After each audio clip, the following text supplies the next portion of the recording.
Hello, beautiful people, and welcome back. I'm Supreme Verdicts, a practicing attorney by day and a magic strategist by night. After a long day of working on the rule of law, I come home to master the laws of magic. Today, I'm going to show you how Edge of Eternities has changed the way that combat tricks are designed in order to improve tactical gameplay. That's right. Did you know that around 4,075 of the total around 30,000 magic cards have either instant speed or flash, and could therefore potentially qualify as a trick in combat to upset your opponents, whether blocking or when you're attacking to push through damage? Today I'm going to walk through when combat tricks fail, some of the tactics that you can implement with combat tricks, and of course, I'm going to show you the new Edge of Eternities design for combat tricks through a cycle of 5 common cards that they have. Now, of course, the best combat trick is to like and subscribe to the video, but let's dive in. Combat tricks are most likely to fail when you are playing defensively. The aggressor in Magic generally, as a design principle, is going to have some form of advantage because they are the ones pushing damage. They are the ones who are trying to end the game. When you are playing in a method, most of the cards these days are designed to progress the game state. While control strategies are incredibly viable and there are defensive plays that can be made, they almost always are today designed in order to progress the game state. And as such, naturally, in combat, the attacker and the aggressor will have the advantage. When it comes to combat tricks, this is especially potent because the aggressor is going to have more mana on their turn. As you can see here, I've set up a little scenario with a mono green player and a mono red player. Just some classic Magic the Gathering. We have a 2/2 bear. And here we've got it being the red player's turn. The red player has all of their mana up. They can use whatever cards they have in their hand at their advantage, and they can wait for perfect information before they strike. Now, even if they were to get blown out with a combat trick during combat, as you can see, the green player has 2 green mana up, and therefore could do anything on the red player's turn if they have an instant speed spell. The red player would still then have their second main phase, post-combat, to use their mana and to use their cards to rebuild however they see fit. The aggressive player has a distinct advantage for these 2 reasons. The first is that they have mana to use what they would like. They have more mana than the opposing player most of the time, but also they have the first chance to rebuild right afterwards, and therefore that first striking kind of attack. Not actual first strike, just an example here. So specifically in this particular case, let's say that green player is down to 4 life, meaning they have their 2/2 bear cub up here and they could not attack against the Skyraker Giant. After all, they need to block because the Skyraker Giant is a 4/3 and therefore will be dealing lethal damage. Now, green player has a trick in hand. They are going to be able to bump up their green creature in order to trade and or block profitably the Skyraker Giant. So they leave up some mana in order to activate this trick. Skyraker Giant starts their turn and they recognize they can attack in with their 4/3, and if the 2/2 blocks, great, they kill the 2/2. If the 2/2 doesn't block, great, they win the game. The red player here has the advantage in that they can be as patient as they want because the green player is required to act. This is check. The green player has to make a move, and the red player can therefore be reactive and use their mana as they see fit. So if the Skyraker Giant goes in to make the attack, we, of course, as the green player, block first. Always block first before you throw off your trick. In case they have a removal spell, you want to make sure that you at least block the damage so you can survive one more turn. You never know with your top deck.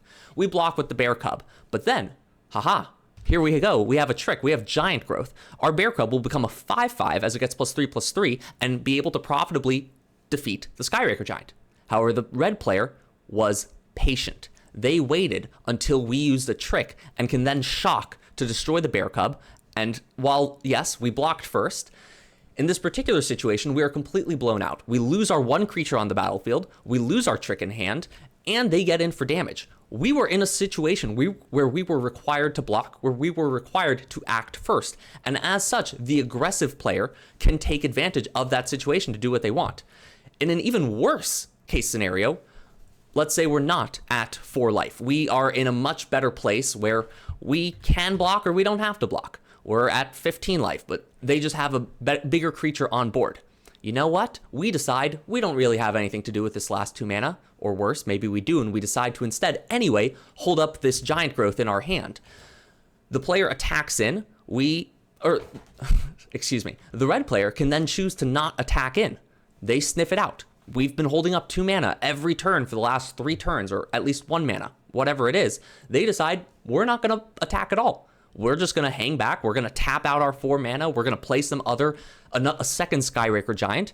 And instead, we don't even get to cast our Giant Growth because there was no need to. We're not pushing damage. We're not even able to use our trick defensively because the red player decided they don't want to attack at all. They're just going to continue to develop their board and use their mana efficiently, meaning that every turn that passes that we are holding up mana, we are wasting mana in addition to everything else. This is a particularly interesting example because for green and for blue, these are colors that don't have a ton of good creature removal. And as such, combat tricks can be used to turn them into removal spells of a kind.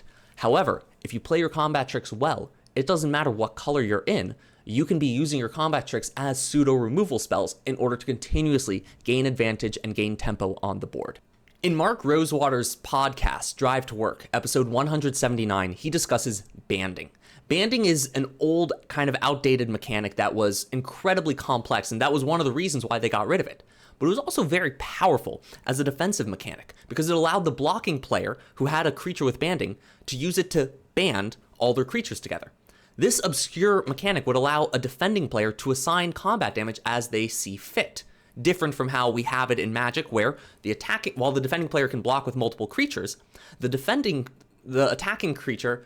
attacking player is the one who can then assign the damage in whichever way is most profitable to them. Banding throws that out the window. It allows the defending player to assign combat damage, meaning to the point where if you're attacking with a 6/6 creature with trample, the opposing player who has at least one creature with banding and then a few other creatures can band together their smaller creatures, then assign all 6 of the damage to one of their creatures, allowing them to save their entire board, save the one creature that dies, take 0 trample damage, and then manage to kill your trampler all at once. Design principles, of course, as I mentioned just a couple slides ago, are to progress the game and to get it towards the end state as opposed to just lengthening it out for no particular reason. This is one of the reasons why banding was taken away, besides its incredible complexity, was the game in general is moving away from a defensive-oriented game and towards one that prioritizes progressing the game state. That doesn't mean that blocking is not still important. We still have very powerful blocking coded mechanics such as reach, such as death touch. However, it means we're going to focus on them in such a way that they progress the game rather than overcomplicate it and draw it out. For example, here are some combat tricks that are particularly defensively minded. They either allow a creature to untap, giving it the ability to block at instant speed, a sort of pseudo-vigilance, or they give a creature reach, a mechanic that is only mattering when you are blocking a creature with flying. Reach has no point in the game, save for a couple cards that care about creatures with reach, except for the fact that it allows you to block against flyers. And then, of course, there's creatures that lower the power of another creature. These are all situations that are specific to work in a defensive position. One where you might block with one smaller creature and then trade them off because you can lower the actual power of another. Like I said, with a form of pseudo-vigilance. There is the surprise defensive attacker, but you can just attack in. Your opponent says, oh great, now they've tapped down their attacker. I'll be able to get in on the next round and hit them back on the crackback. And all of a sudden, you get in for a couple extra points of damage and are able to untap your creature as well.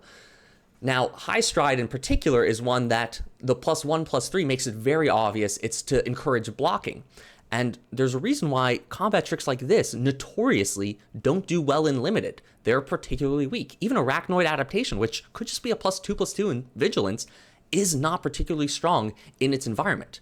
You really need a combat trick to be absolutely pushed, such as in the case of Gift of the Viper, a +1/+1 counter, a reach counter, a death touch counter, and untapping it, before you'll actually see it see play. And even then, it was so often used as a combat trick with the +1/+1 counter to just make your creature a little bit bigger, kill off whatever they happen to trade with, and then have a vigilant death toucher as a good blocker for the next turn. Humbling Elder in particular also can be used for attacking. As I said a minute ago but didn't explain it super well, if I've got 2/2 and I'm attacking into you with a 2/2, you might decide, oh yeah, that's a fine trade. I flash in a Humbling Elder. This card works as well aggressively as it does defensively. All of these, in fact, work as well aggressively as they do defensively. In fact, some of them work particularly better aggressively, just in order to push that damage, simply because the fact of playing a combat trick on defense is not nearly as tactically advantageous as trying to play it to push damage or to set up a future turn, such as by untapping your creature, giving it a form of pseudo-vigilance. And here we are, to the future of Magic. In End of Eternities, we have a full cycle of combat tricks at common that have distinct benefits, both in an aggressive positioning, as well as a way to shore up the weaknesses of using a combat trick defensively. Let's go down the list. Zealous Display is 2 and a white. Instant speed. These will all be instant speed as they are combat tricks. Creatures you control get +2/+2 until the end of turn. No matter what, this is a fine combat trick. It pumps your entire board to swing in for extra damage. It is aggressively coded to get in that final bit of damage once you have a bunch of smaller tokens. However, if it's not your turn, untap those creatures. This gives a distinct advantage to when you're in a blocking position. The card is fine on its own. It's 3 mana to pump up a board. That's great if you're playing with a bunch of tokens. However, when it's not your turn, getting to untap those creatures adds another layer. Maybe it's better to play from a defensive standpoint. Maybe I want to untap these creatures in order to trade them off. I get them to all be pumped up so they're trading up and higher than they would normally.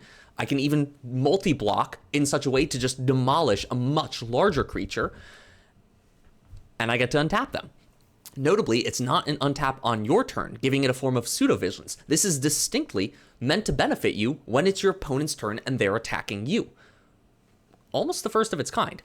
We'll continue down the list with Mental Modulation. Here we have 2 mana, tap target artifact or creature, draw a card.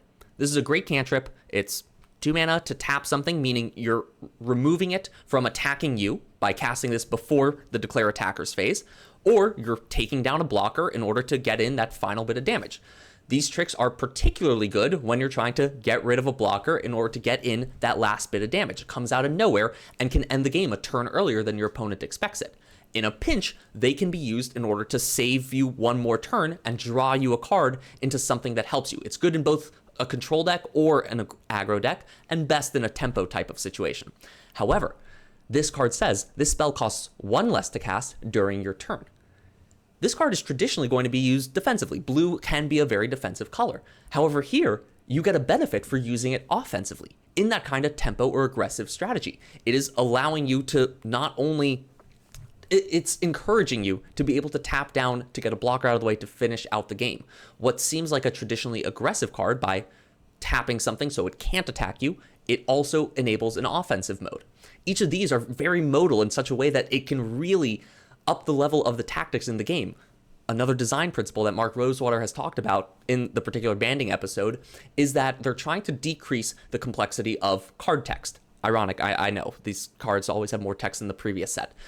But they're also trying to decrease the complexity of the battlefield. They want to make sure that there aren't too many things going on at once.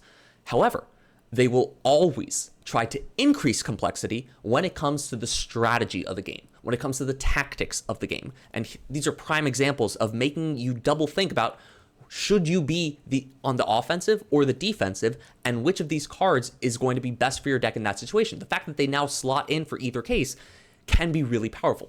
Dark Endurance is the next one. Here we have 2 mana for an instant. Target creature gets +2/+0 and gains indestructible until end of turn. A fine trick. This can be good when you're attacking in and trading off. This can be okay if you're blocking. Again, all these tricks can be blown out on defense, which is what makes them a lot worse defensively. However, this spell costs 1 less to cast if it targets a blocking creature. All of the sudden, the previous issue with the Bear Cubs, where you might be holding up mana every single turn in order to cast your trick, this gives you a discount. You are holding up half the amount of mana that you previously needed to. That significantly increases how much mana you can spend each turn. This is a major benefit for blocking and using this trick defensively as opposed to only being able to use it offensively.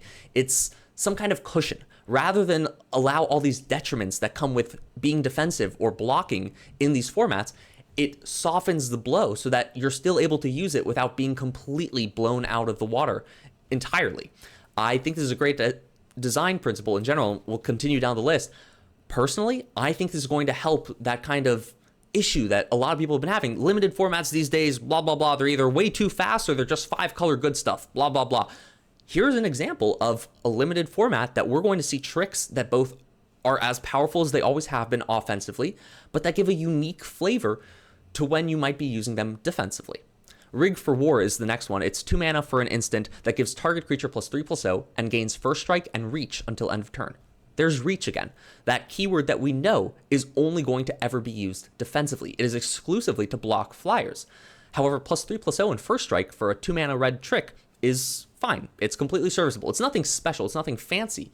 However, it's fine. That being said, when used defensively, a first strike buff and a reach buff, this card becomes a little bit more powerful. It is no longer just, it's already good to just kind of get in some more damage. Oh, they block? Great. I can now give first strike +3/+0. I'm going to just eat their creature and keep mine around. Oh, they didn't block? Great. That's 3 more damage I can push through for lethal. But on the other hand, if you need a reach trick, you're no longer just doing the +3/+0 and first strike is fine, but it gives you just that little bit more, and it shows that it's trying to be more defensive coding. Reach there is a mental kind of pinger to let us know, hey, this card can be used defensively and even should be in certain situations. It allows the players to recognize that this is where design is headed. Next, we have Biosynthetic Burst. 2 mana for an instant. You can tell there's a trend here with combat tricks. Put a 1/1 counter on target creature you control. It gains reach, trample, and indestructible until end of turn. Untap it. Reach, as we said, is very defensively coded. On the other side of that same coin, trample is completely offensively coded. Trample does not matter when you are blocking with a trample creature. Trample will only ever matter if you are dealing damage, because it's what tramples over. Reach and trample on the same card is even more dubious than the first strike and reach. First strike can be aggressive and it can be defensive. Here we have trample, which is purely offensive, and reach, which is purely defensive, as well as the whole untap it clause, which can both be defensive to have a blocker, but it can be offensive as pseudo vigilance, especially right after you've attacked, to get in that buff with a little bit of extra damage or to destroy whatever creature blocks, and then to untap it so that you still have that creature as a blocker for the next turn. Yes, there's a whole argument about whether or not you should give them that information, but that's besides the point. Untapping it is still very powerful here in that it can create kind of a pseudo-vigilance, whether you're using it offensively or defensively. The point is, reach and trample are not very commonly seen together. In fact, there is only one other time that reach and trample are printed together on a combat trick, and that's with Gaia's Gift, one of the more powerful combat tricks that's currently rotating out of standard, with reach, trample, hexproof, and indestructible, along with the 1/1 counter. While we're losing hexproof, and I do think that's going to be a major blow for Biosynthetic Burst, the fact that we have reach and trample again, and this has only been done once before, 3 years ago, I think this shows that there is a design principle being pushed forward by Wizards of the Coast, by Mark Rosewater, that I thoroughly appreciate here, of allowing us to engage in a deeper level of tactics in our combat. It's no longer just how much damage can I push or how much can I resist my opponent from attacking me. It creates a little bit more of that mid-range back and forth where we're in the mid game and I need to figure out how to get to the end game. And while the best option is almost always pushing damage and trying to use my combat tricks aggressively, in the sense that I need to, if I'm in a pinch, using a combat trick defensively is not going to hurt me as much as it once did. What do you think?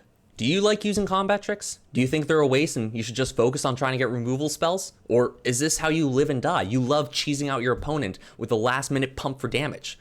Do you play defensively? Is this going to matter in your gameplay going forward? Is this something you even noticed or care about? The design principles are there and we can see the trend that Magic is going on into the future. But how much is this actually going to impact our gameplay? After all, these are just 5 commons in an entire pool of standard, an entire pool of commander cards. Is this going to actually matter? Or is this just the beginning of a very new future of Magic? Comment down below. Let me know what you think. And while you're at it, watch another video. If you like some of this theory that I go into about the future of Magic and how card design works, check out a video about Avatar: The Last Airbender. We have Avatar Aang spoiled. I go really in depth onto what the different mechanics might mean. If you'd rather watch some gameplay and see me try to figure out what tactic I should use to advance my strategy, watch any of my draft videos, a couple standard videos, or one of my many brawl decks that I am always trying to tweak. As always, have a great day.